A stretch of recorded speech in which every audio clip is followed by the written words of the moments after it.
Conversations That Matter is a partner program of the Center for Dialogue at Simon Fraser University. The production of this program is made possible thanks to the support of the following and viewers like you. Eugenia? Yes, thank you, Stu. Welcome. Thank you very much for having us here today. You're working in a very interesting part of the population, trying to help people deal with severe chemical dependency. And that's really what it is, isn't it? Like, when I look at the issue, especially around heroin use and opioids of that nature, I think, okay, at some point in your life, these people decided to inject a substance into their body that now, in essence, owns them. And how important is it that we recognize that this is a medical condition rather than just a substance abuse? What I think is interesting how you started your question is at some point somebody decided to inject heroin. And for many of us at some point in our life when we started thinking about this issue is the idea that it seems that is the moment where everything changes. Yes. The thing is, for the people we are trying to reach, things were already not good. True. I'm not saying that they made an informed decision, but they did make a decision, and every decision affects the outcome of our lives, for all of us. Well, and it doesn't matter where you're at in life. So you make that kind of... It does matter. So if I Well, no, I'm just saying that the consequences of every decision, like, they play themselves out. Where you are at, and I'll agree with you, and am I making an informed decision? There's a whole bunch of circumstances that go into that. Well, the thing is, it's not enough to inject heroin to become dependent on heroin. It's not enough. You see... This is not a one-time event, then. It's not a one-time event. It has to feel better than not being injecting. It has to feel better than the reality you're living in. It has to feel better than being on your own.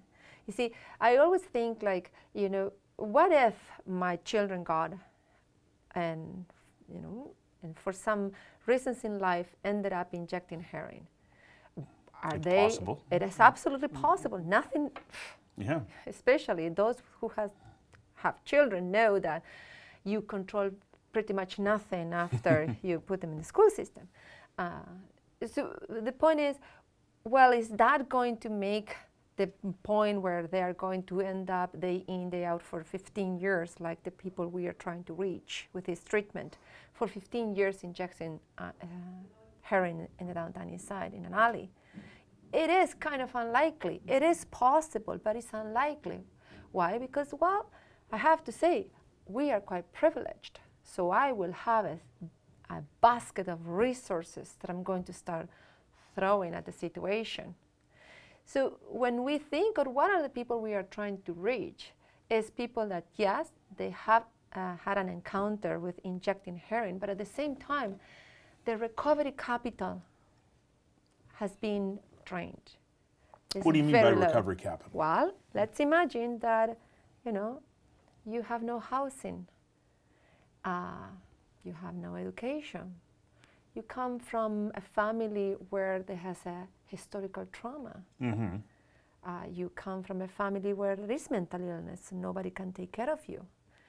Or when you were very young, you were a subject of child abuse, physical, mental, emotional, sexual. So at that point, there is so many things that you need help with, that injecting heroin, it is one portion that is going to make everything worse.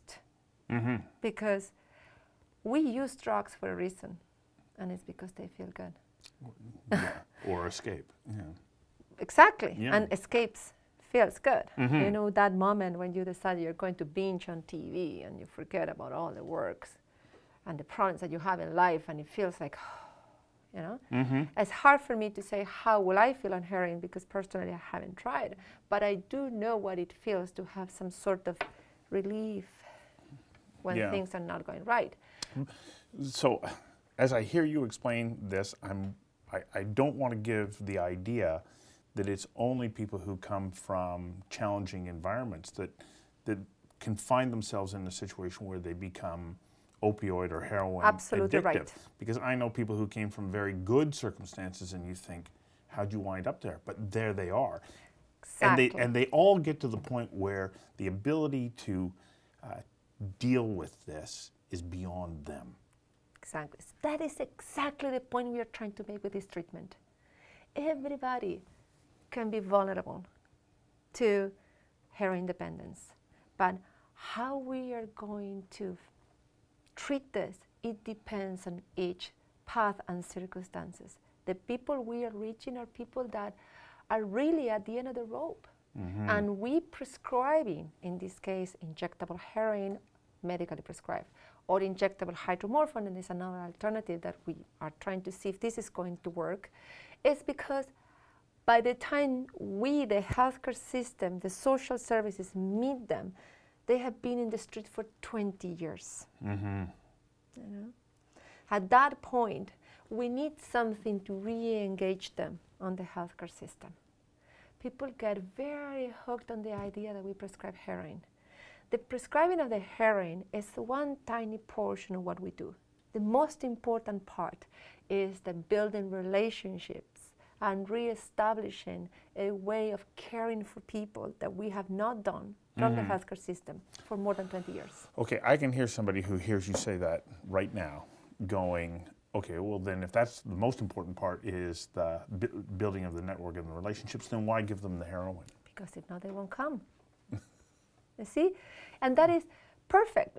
You know, I was talking to physicians and other, everybody wants to do the right thing and to help with the evidence. So say, if I give my patients all that you guys give at Crosstown, they will also do better. They will what? Do better. Yeah. They can, you know, improve. And I say, yeah, but they won't come 3 times per day for the oral methadone. Not these patients.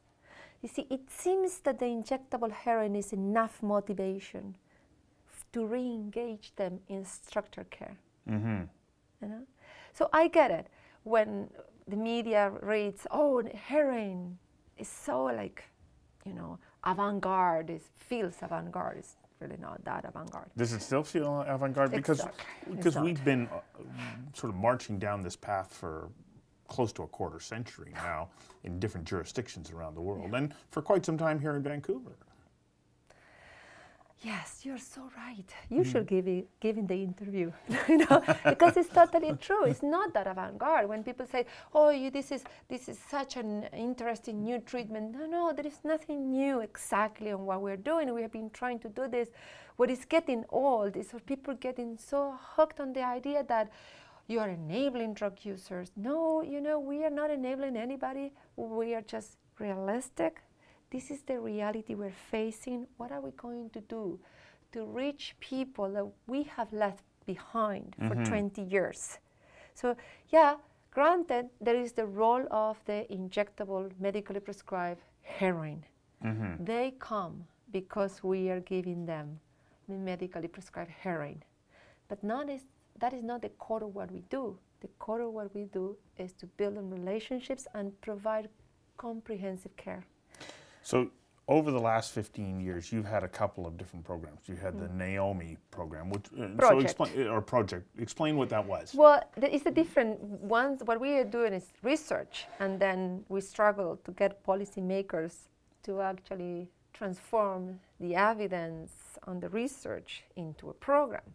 You know. So it was a study. So it was a clinical trial, Yeah. like the SALOME study, and then was with the same basic design than of the European studies, where we compare oral methadone compared to injectable diacetylmorphine, that is injectable heroin. Yeah. So you randomly assign people to both groups, and the importance of randomized is because then you make sure that there will not be other differences between these two groups beyond what you're going to provide in the study. And you're not going to bias the outcome. Well, we always bias outcomes. The good thing is, the important thing on research is not to introduce systematic bias. Yes. You know, and that's what the randomization does. So we randomized people to oral methadone and to injectable heroin, and it was clear that as in the other clinical trials in Europe, the people that were randomized to injectable heroin did better. What is always important to note when do clinical research is who is your target population? And that is something that we cannot stop repeating over and over. This is meant for people that even when we have tried other treatments, they still either don't come or do not benefit sufficiently. Or they relapse. Well, relapse will be not benefiting sufficiently. True. You see, relapse is a very stigmatizing word. And let me tell you why. Well, words matter. Exactly, Yeah. and for that reason, I use every time an opportunity to say, relapse puts all the heavy weight on the person.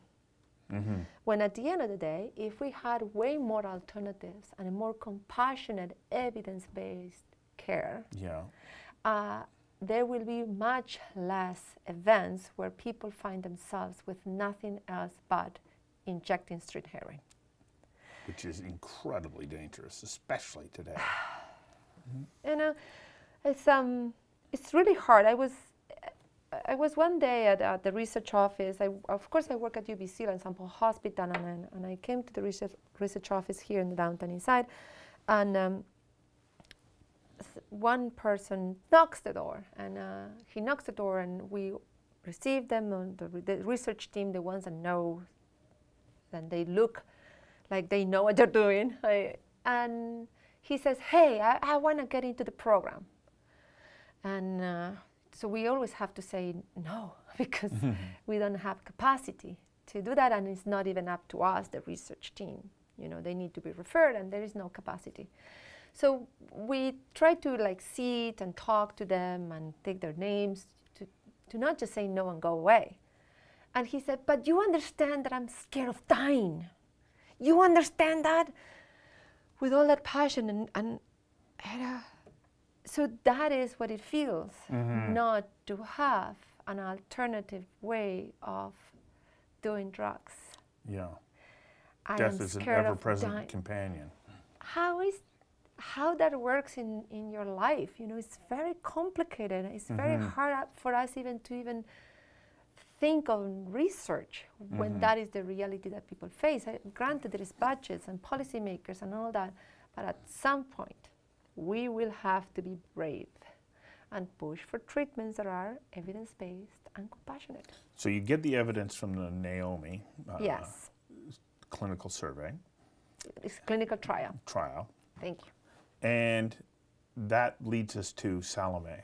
Well, I tell you why it led us to SALOME, because even when we showed that pharmaceutical grade heroin was much more effective than oral methadone for this particular small and important minority, we couldn't get approved.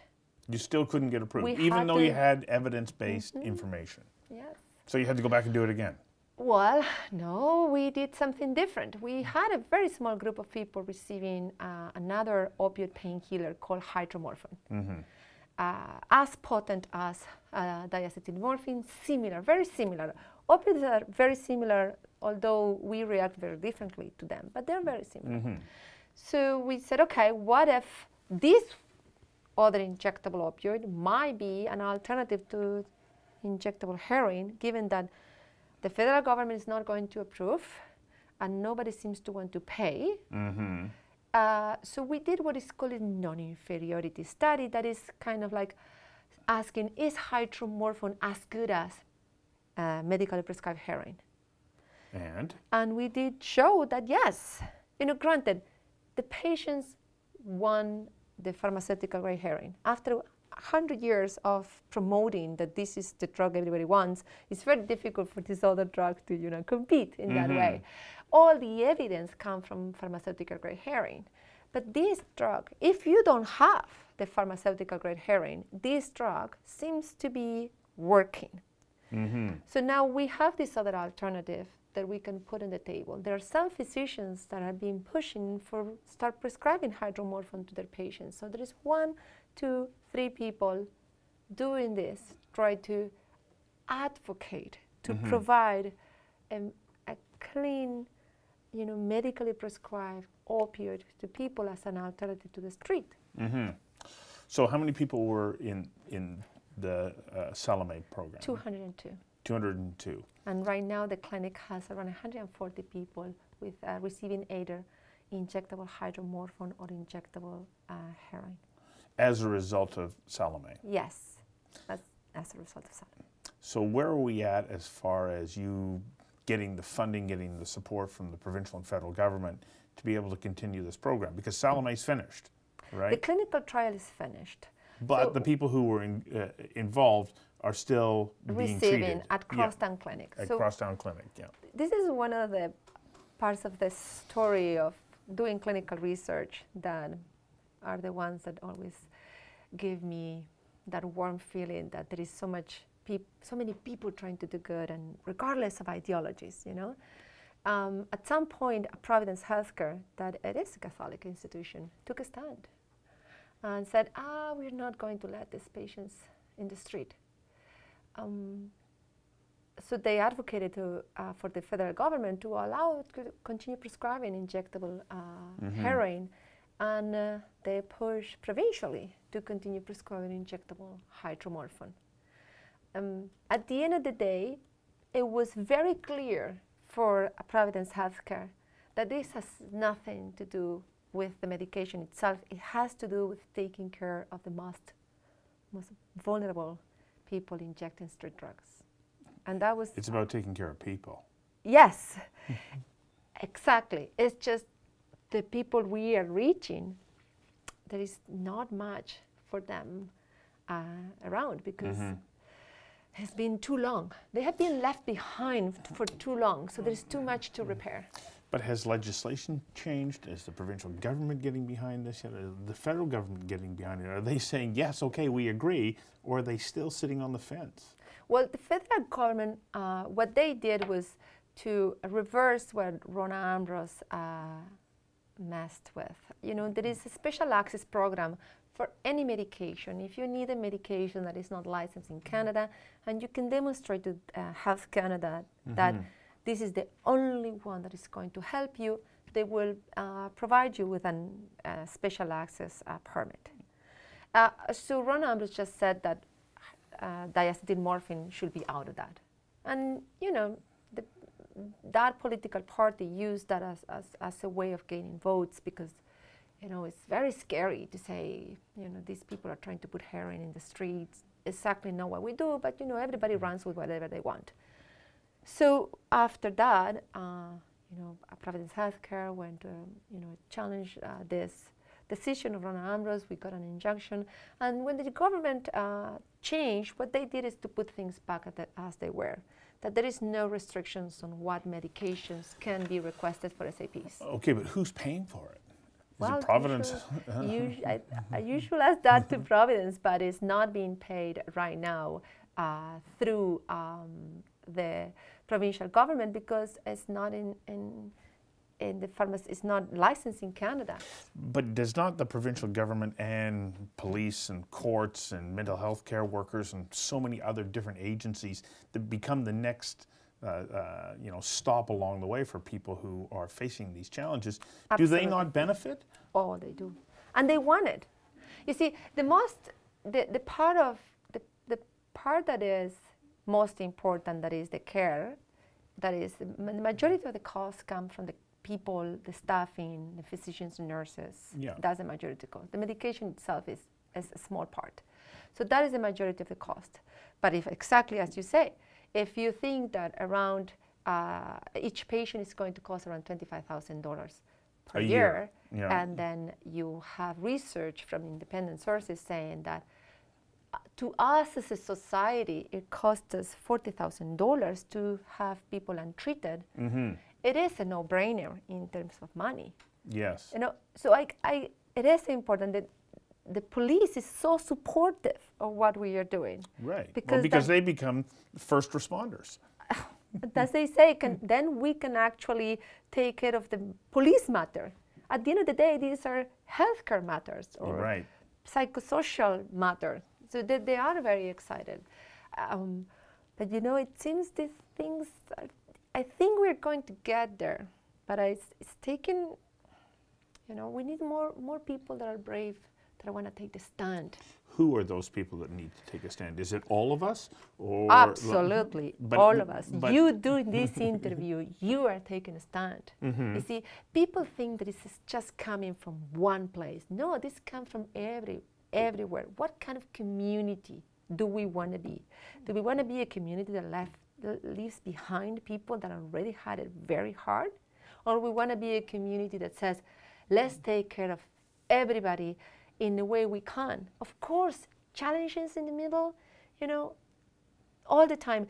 The other day, the lead nurse of our clinic was talking about how she works with the patients. So empowering. She was saying, so, you know, these patients comes and said, I don't know what I'm going to do with my dog. You know, there was an issue with the dog. You can imagine that nurses are not trained to deal what to do with this SPCA and all that. And this is what she says to the patients. You know what? I don't know what I'm going to do about your dog, but whatever it is, we're going to do this together. Yes, that's the community I want to belong to. A community says, I don't know how we're going to move forward, where we are going to find the money, but let's do it together. And that is the key, isn't it? It's the key, you know, it's the key. That's the world that we want to live in. At least, and I hope that that's where we as a country are going. There are other signs around the world that scare me that we're not moving in that direction, but hopefully in Canada we can continue to move in that direction. I applaud you for the work that you do. Thank you very so much. Yeah. Okay.